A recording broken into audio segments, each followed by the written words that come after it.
Hello friends, कैसे हैं आप सभी लोग। आई होप आप सब लोग बिल्कुल ठीक होंगे। चलिए शुरू करते हैं आज की क्लास। इस टाइम जो डिस्कस कर रहे हैं वो हम डिस्कस कर रहे हैं बीपीएससी टीआरई थर्ड में पूछा जाने वाला हिंदी का पेपर, जो कि पिछले साल जो क्वेश्चन पूछे गए थे वो हम डिस्कस कर रहे हैं। ठीक है, यानी पिछले साल के जो प्रीवियस ईयर के क्वेश्चन है वो हम डिस्कस कर रहे हैं कि किस टाइप के क्वेश्चन आपके हिंदी में पूछे जाते हैं। ठीक है, तो क्लास को शुरू से लास्ट तक देखा करिए ताकि सारी चीज़ें क्लियर हो जाएं। हिंदी का पेपर किस टाइप से पूछा जाता है, किस टाइप से क्वेश्चन पूछे जाते हैं, आपको किस तरीके से सॉल्व करना, सारी चीज़ें क्लियर हो जाएंगी। ठीक है, तो चैनल पर नए हैं तो चैनल को सब्सक्राइब कर लीजिएगा, साथ में अपने दोस्तों को भी शेयर कर दीजिएगा। तो देखते हैं, सबसे पहले गद्यांश पूछा जाता है। तो आज की क्लास में सबसे पहले गद्यांश ही देखेंगे। निर्देश दिया होता है कि 9 से 11 तक के जो प्रश्न होंगे वो कहाँ से सॉल्व करने हैं, वो आपके गद्यांश को पढ़कर ही आपको प्रश्न उनके आंसर देने हैं। गद्यांश दिया कि कवि को काल दृष्टा का युग दृष्टा कहा जाता है। आज 21वीं सदी के पूर्वार्ध में भी हम जाति पाति वर्ण भेद वर्ग भेद से ऊपर नहीं उठ पाए हैं। उसी की मैली कुचैली रुग्ण हो चुकी परंपरा के पोशाक बने हुए हैं। इन सब के खतरों से महाकवि कबीर भली भांति परिचित थे। वे जानते थे कि वे बुराइयां हैं जो समाज को दीमक की तरह खोखला करने को आतुर हैं, और संकट को पहचानते हुए वह एक रास्ता सुझा रहे हैं जिस पर चलकर हम मनुष्यता की उस भावभूमि को प्राप्त कर सकते हैं जहां पर जाति पाति छोटा बड़ा ऊंच नीच कर्म कांड सब ही खत्म हो जाते हैं और इंसानियत ही बची रहती है। मानव मात्र का एक ही धर्म बचा रहता है, इंसानियत। मानवता के इसी समाज की कल्पना कबीर कर रहे हैं। ठीक है, यानी कबीर के बारे में है जो कबीर ने लिखा है, जिस चीज़ के बारे में वही चीज़ें यहाँ पे दी गई हैं। ठीक है, अब पहला क्वेश्चन है जो कि आपके गद्यांश से ही रिलेटेड है कि जो आतुर है इसका अर्थ क्या है। आतुर का अर्थ क्या होता है? उतावला होता है, निष्क्रिय होता है, अकर्मण्य होता है, क्या होता है? तो आतुर का मतलब क्या होता है? उतावला होता है। कहते नहीं कि आप जो है सीटेट का एग्जाम देने के लिए बड़े आतुर हैं, यानी बहुत उतावले हैं। ठीक है, तो आतुर का मतलब क्या होता है? उतावला होता है। किसी भी काम को करने के लिए या किसी भी चीज़ को पाने के लिए जो है उतावला होना या आतुर होना एक ही अर्थ होता है। नेक्स्ट क्वेश्चन है कि गद्यांश में किस कवि का वर्णन है। ठीक है, गद्यांश पूरा पढ़ने से चीज़ें पता चल जाती हैं किसके बारे में बात करी गई है। तो जैसे आप गद्यांश पढ़ेंगे तो आपको तो ये पता चल गया किस कवि के बारे में वर्णन है। तो ये है कबीर दास के बारे में। सूरदास की तो बात ही नहीं करी गई है, सूरदास की भी बात नहीं है, कबीर दास के बारे में वर्णन है। यानी जो गद्यांश दिया गया है उसमें जो कवि हैं वो हैं कौन? कबीर दास। ठीक है, इनके बारे में ही वर्णन है। नेक्स्ट क्वेश्चन है कि गद्यांश में प्रयुक्त धर्म का आशय क्या है। जो गद्यांश में धर्म शब्द यूज हुआ है इसका क्या आशय है? ठीक है, पहला ऑप्शन है अधिकार है, संप्रदाय या फिर कर्तव्य। तो गद्यांश में जो प्रयुक्त धर्म शब्द दिया है उसका क्या अर्थ है? उसका अर्थ है कर्तव्य, यानी जो मानवता कर्तव्य है उसकी बात करी गई है। ठीक है, तो थर्ड ऑप्शन सही हो जाएगा। दिए गए शब्द युग्म का सही शब्द युग्म ज्ञात कीजिए। जो युग्म दिया हुआ है, जैसे आज्ञा दिया है, चूहा दिया है, समाप्ति का जो है चंद्रमा है, चंद्रमा का चूहा है, तो इसमें से जो है सही युग्म बताना है कौन सा सही होगा। ठीक है, तो पहला कौन सा ऑप्शन दिया है? पहला दिया है आज्ञा चूहा, दूसरा है समाप्ति चूहा, तीसरा चंद्रमा चूहा। ये आपका सही हो जाएगा, चंद्रमा और चूहा। ठीक है, थर्ड ऑप्शन इसका चंद्रमा चूहा थर्ड सही होगा।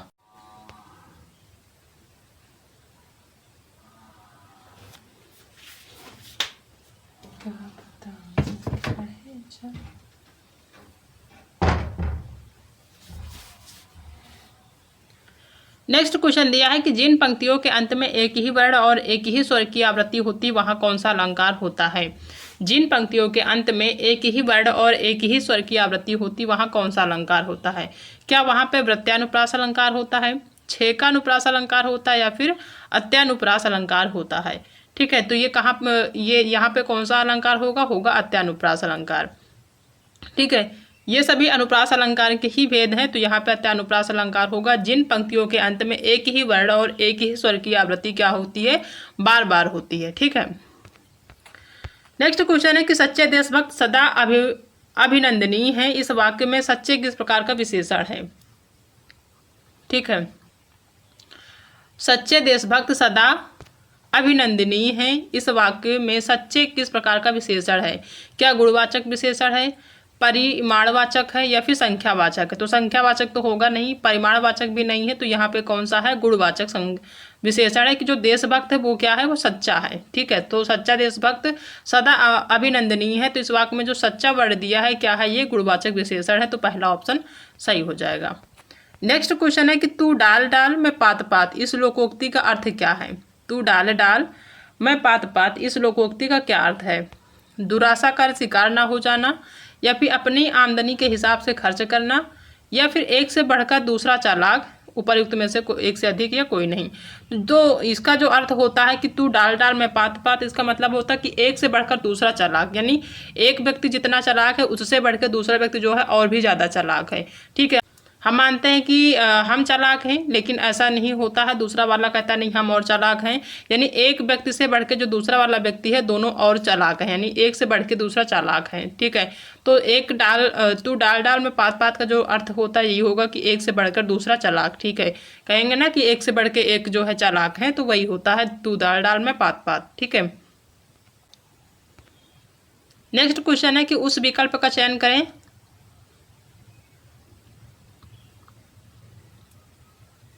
उस विकल्प का चयन करें जो दिए गए मुहावरे के अर्थ को सर्वश्रेष्ठ रूप से व्यक्त करता है। मुहावरा दिया है झेप खाना। अब झेप खाना का जो अर्थ होता है क्या होगा, बेचैन होना होगा, अलग हो जाना, या फिर लजा जाना होता। तो झेप खाना का मतलब क्या होता है, लजा जाना यानी शर्मा जाना। ठीक है, तो थर्ड ऑप्शन इसका सही हो जाएगा। नैनाभिराम का सही संधि विच्छेद कौन सा है। नैनाभिराम का सही संधि विच्छेद बताना है। ठीक है, तो पहला ऑप्शन है नैना प्लस अभिराम होगा, या फिर नयन प्लस अभिराम होगा, या फिर नय प्लस अभिराम होगा। क्या होगा, तो नैना प्लस अभिराम तो होगा नहीं, ये गलत है। नयन प्लस अभिराम होगा। ठीक है, तो सेकंड ऑप्शन इसका सही हो जाएगा, नयन प्लस अभिराम बराबर नयनाभिराम। ठीक है, यथास्थान शब्द में कौन सा समास है। यथास्थान शब्द में कौन सा समास है। तो यहाँ पे स्थान एक शब्द है, उसके आगे जो है यथा शब्द जुड़ा हुआ है, तो इसका मतलब आप देख के समझ जाएंगे कि कौन सा समास है, अव्ययीभाव समास है। ठीक है, अव्ययीभाव समास में जो है प्रथम पद का जो प्रथम पद होता है वो अव्यय होता है और प्रथम पद की ही प्रधानता होती है। तो जहाँ स्थान है उसमें पहला पद जो दिया है यथा दिया है और उसी की जो है प्रधानता है, तो यहाँ पे क्या हो जाएगा, आपका अव्ययीभाव समास हो जाएगा। ठीक है, जैसे आपका यथास्थान हो गया, जैसे पेट के आगे जो है भर लिख देते हैं तो हो जाता है भर पेट, तो यहाँ भी अव्ययीभाव हो जाएगा। जन्म के जो है आगे आ जन्म कर देंगे। ठीक है, तो आ जो है आपका लगा हुआ है अव्यय, तो क्या हो जाएगा, अव्ययीभाव समास हो जाएगा। तो इस तरीके से जो है जो शब्द आपको देखने को मिलेंगे वो आपके अव्ययीभाव होंगे। ठीक है, पुस्तकालय में शोर मचाना मना, यह किस प्रकार का वाक्य है, मना है। ठीक है, पुस्तकालय में शोर मचाना मना है, यह जो है किस प्रकार का वाक्य है। ठीक है, विधानवाचक है, निषेधवाचक है, या फिर प्रश्नवाचक है। तो प्रश्नवाचक तो होता नहीं है, अगर वहाँ पे प्रश्नवाचक निशान होता तो प्रश्नवाचक होता। निषेधवाचक यानी कि मना है, किसी भी चीज़ को मना करना क्या होता है, निषेध है।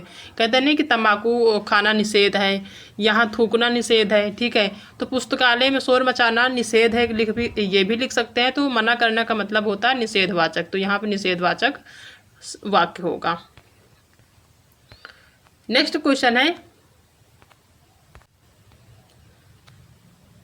है कि कोमल का विलोम शब्द क्या है। मल होगा, विमल होगा, या फिर कठोर होगा। तो कोमल का आप सभी को पता है क्या हो जाएगा, कठोर हो जाएगा। कोमल का मतलब होता है बहुत ही मुलायम, तो और कठोर का मतलब होता है बहुत ही ज़्यादा कड़क। ठीक है, तो कोमल का क्या हो जाएगा, कठोर हो जाएगा। नेक्स्ट क्वेश्चन है कि घा गा डा और ठा और ता में इसमें जो है कितने अघोष व्यंजन हैं। ये जो है 5 दिए हुए हैं। घा दिया हुआ है, गा दिया हुआ है, और डा दिया गया है, और ठा दिया गया और ता दिया गया है। ठीक है, तो इसमें बताना है कि अघोष व्यंजन कौन कौन से हैं। ठीक है, कितने हैं अघोष व्यंजन, क्या 1 है, 4 है, या फिर 2 है। तो कौन कौन से हैं इसमें, तो इसमें जो है कौन है, 2 हैं। अब वो 2 कौन कौन से हैं, वो आपके सबसे पहले तो हैं, तो इसमें 2 हैं, एक आपका ता हो जाएगा और दूसरा हो जाएगा ठा। तो ये जो अघोष व्यंजन होते हैं ये समझ लीजिए कि होते क्या हैं, तो जो अघोष व्यंजन होते हैं ये जो है ऐसी ध्वनियाँ होती हैं जिनके उच्चारण में जो है कोई किसी भी प्रकार की कंपन नहीं होती। जैसे घा अगर आप यूज़ करते हैं घा, तो इसमें कंपन आता है, गा में आता है। लेकिन अगर आप ता यूज़ करते हैं, ता बोलते हैं ता या ठा, तो इसमें जो है जो एक होता नहीं कंपन, वो जो है आपको फील नहीं होगा। और यही तो जो है अघोष व्यंजन होंगे। जिस वर्ड को यूज करने में आपको जो है किसी भी प्रकार का कंपन महसूस ना हो, तो वो क्या होते हैं, आपके अघोष होते हैं। तो इसमें दो हैं, ता और ठा।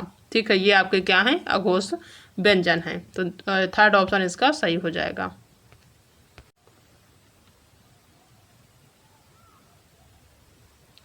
नेक्स्ट क्वेश्चन है कि जो कहा ना जा सके इस वाक्यांश के लिए सही शब्द कौन सा है। जो कहा ना जा सके इस वाक्यांश के लिए सही शब्द कौन सा है। अविश्वसनीय है, अकरणीय है या फिर अकथनीय है। तो इसका मतलब होता है अकथनीय, जो जिसको कहना, कथना या जहाँ पे कथन होता है, कथन का मतलब ही कहना होता है। ठीक है, तो जो कहा ना जा सके वो होता है अकथनीय, थर्ड ऑप्शन।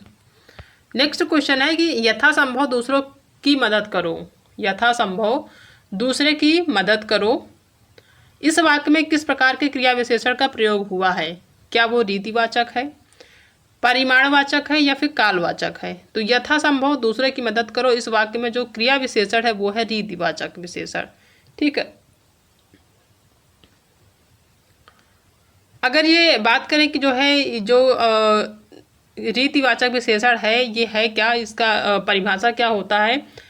तो जो रीतिवाचक विशेषण होते हैं, ठीक है, रीतिवाचक जो क्रिया विशेषण होता है वो ऐसे अविकारी शब्द होते हैं जो हमें क्रिया होने की या फिर जो है रीत या विधि के बारे में बताते हैं। ठीक है, वे जो होते हैं वो क्या कहलाते हैं, रीतिवाचक क्रिया विशेषण, यानी क्रिया होने के बारे में। जैसे यहाँ कह रहे हैं कि दूसरों की मदद करो, तो दूसरे की मदद करना क्या होता है, क्रिया है। तो यहाँ पे क्या हो जाएगा, रीतिवाचक क्रिया विशेषण हो जाएगा।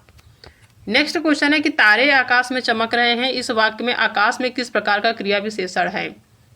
तारे आकाश में चमक रहे हैं, इस वाक्य में आकाश में किस प्रकार का क्रिया विशेषण है। क्या कालवाचक है, परिमाणवाचक है या फिर स्थानवाचक। तो क्या हो जाएगा यहाँ पे स्थानवाचक, क्योंकि आकाश में यानी कि एक जगह पर निश्चित है, एक स्थान पर निश्चित है कि जो तारे हैं वो आकाश में चमक रहे हैं। तो क्या हो जाएगा यहाँ पे, स्थानवाचक हो जाएगा। ठीक है, जो है किसी काम को करने का एक स्थान का बोध कराते हो। ठीक है, जैसे आप यहाँ पे चमक रहे हैं, चमकना कार्य है, और कहाँ पे है, वो एक स्थान है कि आकाश में चमक रहे हैं, एक स्थान का बोध कराते हैं। तो क्या हो जाएगा, स्थानवाचक क्रिया विशेषण हो जाएगा। बहुत ही सिंपल है, बहुत आसानी से समझ सकते हैं आप। नेक्स्ट क्वेश्चन है कि इनमें से कौन सा शब्द एक से अधिक उपसर्गों से बना है। एक से अधिक उपसर्गों से कौन सा शब्द बना है ये बताना है। पहला है पर्यावरण, दूसरा है असुरक्षित, तीसरा है अधकचरा। तो इसमें एक से अधिक अगर बात करी जाए कि एक से अधिक कौन सा जो है, तो वो है पर्यावरण। वो कैसे है, तो पर्यावरण जो शब्द है वो परि एक जो है आपका उपसर्ग हो जाएगा, प्लस आपका आजव हो जाएगा। ठीक है, ये दो जो है उपसर्ग से मिलकर बनता है पर्यावरण। तो इसका पहला ही ऑप्शन सही हो जाएगा। ठीक है, परि प्लस आ प्लस वरण। ठीक है, ये एक से अधिक यानी परि भी लगा हुआ है, इसमें आ भी लगा हुआ, वरण भी, तो पर्यावरण हो जाएगा। ठीक है, नेक्स्ट क्वेश्चन है कि नीलकंठ शब्द में कौन सा समास है। बहुत ही सिंपल सा क्वेश्चन है, कई बार पूछा जाता है। जो नीलकंठ है इसमें कौन सा समास है, क्या वो बहुब्रीहि समास है, कर्मधारय है या फिर द्विग समास है। तो द्विग तो होगा नहीं, कर्मधारय भी नहीं होगा, बहुब्रीहि समास होगा। नीलकंठ जो है इसमें कौन सा समास है, तो वो है बहुब्रीहि। कहते नहीं कि जो नीला है कंठ जिसका, अर्थात शिव, शिव की जो है ये बता रहा है कि जो नीलकंठ है वो जो है, हम शिव के बारे में बात करते हैं, नीलकंठ शिव को ही कहते हैं। तो नीला है कंठ जिनका, अर्थात शिव यानी शंकर भगवान जी, तो बहुब्रीहि हो जाएगा। ठीक है, भगवान से रिलेटेड जो भी शब्द होते हैं उसमें ज़्यादातर बहुब्रीहि समास ही पाया जाता है, आप ऐसे भी समझ सकते हैं। नेक्स्ट क्वेश्चन है कि इनमें से कौन सा शब्द ताल शब्द का अर्थ नहीं है, यानी निगेटिव बताना है कि तीन शब्द में से कौन सा ऐसा शब्द है जो ताल शब्द का अर्थ नहीं है। क्या ताड़ का वृक्ष होता है, झील होता है या चाबी। तो ताड़ का वृक्ष का जो अर्थ होता है, यानी ताल का अर्थ जो है ताड़ का वृक्ष भी होता है और झील भी होता है, लेकिन चाबी नहीं होता है किसी भी मायने में। तो थर्ड ऑप्शन इसका सही हो जाएगा, यानी ये निगेटिव है और यही ऑप्शन सही हो जाए क्योंकि यहाँ पे निगेटिव पूछ रहा है। नेक्स्ट क्वेश्चन है कि आज मुझे बहुत काम है, इस वाक्य में बहुत किस प्रकार का विशेषण है। आज मुझे बहुत काम है, इस वाक्य में बहुत जो लिखा है, ठीक है, यहाँ पे जो बहुत लिखा है इसका जो इसमें जो है किस प्रकार का विशेषण है, सार्वनामिक विशेषण है, परिमाणवाचक विशेषण या फिर गुणवाचक विशेषण है। तो क्या है यहाँ पे हो जाएगा परिमाणवाचक विशेषण, यानी कि एक परिमाण है कि हाँ हमें पास कम जो है काम है या बहुत काम है, ठीक है, तो यहाँ पे परिमाण हो जाएगा, ठीक है। यहाँ पे जो बोध हो रहा है वो परिमाण का बोध हो रहा है, ठीक है। जब जिन शब्दों में किसी वस्तु के परिमाण का जब बोध हो तो वहाँ क्या हो जाएगा, परिमाणवाचक हो जाएगा, ठीक है। आज मुझे बहुत काम है, यहाँ पे बहुत जो है परिमाणवाचक विशेषण है यहाँ पे, तो सेकेंड ऑप्शन सही हो जाएगा। नेक्स्ट क्वेश्चन है कि निम्न शब्दों में से सरल वाक्य ज्ञात कीजिए, ये पूछा जाता है सरल वाक्य, ठीक है। पहला ऑप्शन है कि वर्षा हुई और मोर नाचने लगे, क्या ये जो है सरल वाक्य है। जब वर्षा हुई तो मोर नाचने लगे, क्या ये है, या फिर वर्षा होते ही मोर नाचने लगे। तो इसका जो सरल वाक्य है, क्योंकि सरल वाक्य पूछ रहा तो वर्षा होते ही सरल मोर क्या हो गए, नाचने लगे, तो ये आपका सरल वाक्य है, बाकी आपके गलत है, ठीक है। तो थर्ड ऑप्शन सरल वाक्य है, ठीक है। तो ये टोटल 21 क्वेश्चन हैं जो कि आपके हिंदी से रिलेटेड है, ठीक है।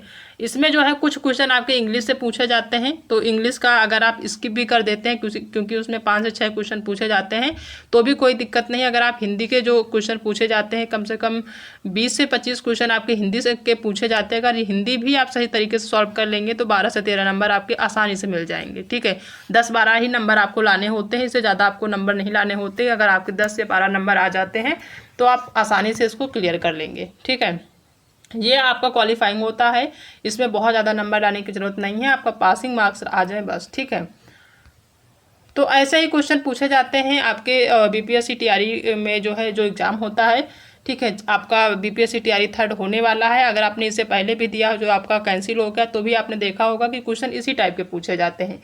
हिंदी बहुत ज़्यादा टफ नहीं पूछा जाता है, बहुत ईजी है, बस आपको कुछ प्रीवियस ईयर के क्वेश्चन सॉल्व करना है। आप देख लीजिए किस टाइप के पूछे जाते हैं, फिर बाकी जो अदर सब्जेक्ट हैं आपको उन पे ध्यान रखने की ज़्यादा ज़रूरत है, ठीक है। जो अदर सब्जेक्ट हैं जिसमें आपका रीजनिंग भी आता है, मैथ भी आता है, एसएसटी भी है, ज्योग्राफी है, साइंस भी है, सारे सब्जेक्ट हैं, उनको ज़्यादा ध्यान रखने की ज़रूरत है। हिंदी को आपको ज़्यादा ध्यान रखने की ज़रूरत नहीं है अगर आपका हिंदी अच्छा है तो। 1-2 प्रीवियस ईयर के क्वेश्चन आप सॉल्व करिए, आप देखिए कितने नंबर आपके आते हैं, तो उसके अकॉर्डिंग आप अपनी तैयारी करिए, ठीक है। तो आई होप कि आप सभी को आज की क्लास पसंद आई होगी। अगर आज की क्लास पसंद आई है तो वीडियो को लाइक करिएगा, अपने दोस्तों में शेयर करिएगा, और अगर आप चैनल पर पहली बार आए हैं तो चैनल को सब्सक्राइब करना बिल्कुल भी मत भूलिएगा। मिलते हैं कल एक नए टॉपिक के साथ, तब तक